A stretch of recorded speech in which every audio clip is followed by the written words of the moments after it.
Welcome to Heart and Hope Stories. Today I'm going to share the story of Alexandra.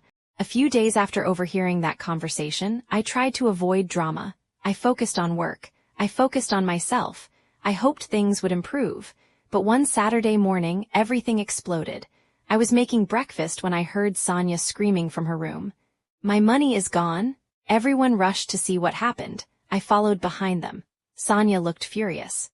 I had $200 in my room. She pointed toward her desk. "It was right here." Vanessa crossed her arms. "Who was awake this morning?" Everyone looked at me. My stomach tightened. I was. The room suddenly became quiet. Sonia stared directly into my eyes. "Did you take it?" I felt shocked. "What? No." Myril shook her head. "Then where did it go?" I couldn't believe what was happening. These girls had known me for years, yet they were ready to accuse me without proof. "I would never steal from anyone," I said, but they didn't seem convinced. The entire day felt horrible. Every time I entered a room, they stopped talking. Every time I looked at them, they stared at me with suspicion. By evening, I couldn't stop crying. I sat alone in my room asking myself why this was happening. I had done everything I could to be a good friend, yet somehow I was being treated like a criminal.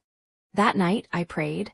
I asked God for strength. I asked him to guide me, and little did I know, my answer was closer than I thought.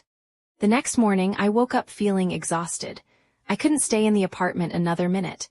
I grabbed my jacket and left. I walked for almost an hour. Eventually, I found myself sitting on a bench in a quiet park. The weather was beautiful. Birds were singing. Families were laughing, but none of that mattered to me. I felt completely alone. As I sat there, tears began rolling down my face. I didn't care who saw me. I was tired of pretending to be strong. Then suddenly, I heard a voice. "Excuse me, are you okay?" I looked up. Standing in front of me was a young man. He had kind eyes and a warm smile. I quickly wiped my tears. "I'm fine." He smiled gently. "No, you're not." For some reason, I laughed. It was the first time I had laughed in days. "I'm Daniel," he said. "Alexandra." He sat on the bench beside me. Normally, I wouldn't talk to a stranger, but something about him felt safe. We talked for almost an hour, not about my problems, not about drama, just normal conversation. For the first time in weeks, I forgot about Sonia. I forgot about Vanessa. I forgot about Myril. When it was time to leave, Daniel stood up. "It was nice meeting you." "It was nice meeting you too." As I watched him walk away, I felt something I hadn't felt in a long time. Hope. Maybe my story wasn't over yet. Maybe things could still get better.